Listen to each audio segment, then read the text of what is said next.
এই জঙ্গল আমার, এই জঙ্গলের রাজা আমি। আমার কথা যে শুনবে না তাকে আমি খেয়ে ফেলবো। হালুম। আমাকে খাবেন না মহারাজ, আমি আপনাকে রাজা হিসেবে মেনে নিচ্ছি। আর এই জঙ্গলের সবাইকে আমি ডেকে একত্রিত করে আপনাকে রাজা হিসেবে ঘোষণা করছি।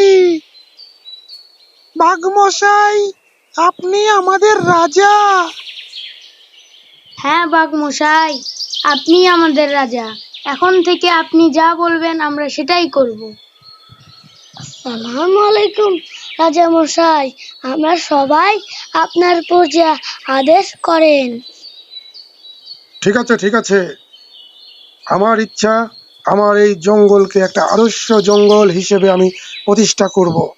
তোরা সবাই ভদ্রভাবে, সুন্দরভাবে চলাফেরা করবি এবং নিজেদের চরিত্র উন্নত করার জন্য বিভিন্ন আদেশ উপদেশ মেনে চলবি।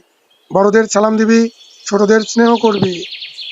আর সেই সাথে তোরা ইসলামী দাওয়াত পৌঁছে দেওয়ার জন্য সমস্ত জঙ্গলে কাজ করবি। ঠিক আছে সবাই?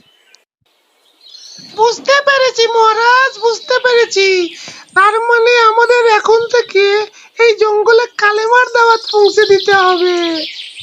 দেখেন তো মহারাজ, আমার কালেমাটা ঠিক আছে কিনা। লা ইলাহা ইল্লাল্লাহু মুহাম্মাদুর রাসূলুল্লাহ সাল্লাল্লাহু আলাইহি ওয়াসাল্লাম।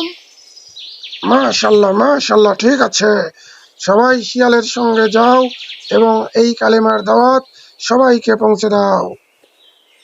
ছোট্ট বন্ধুরা, যদি আমাদের এই ভিডিওটি ভালো লেগে থাকে তাহলে এখনই লাইক এবং সাবস্ক্রাইব করো।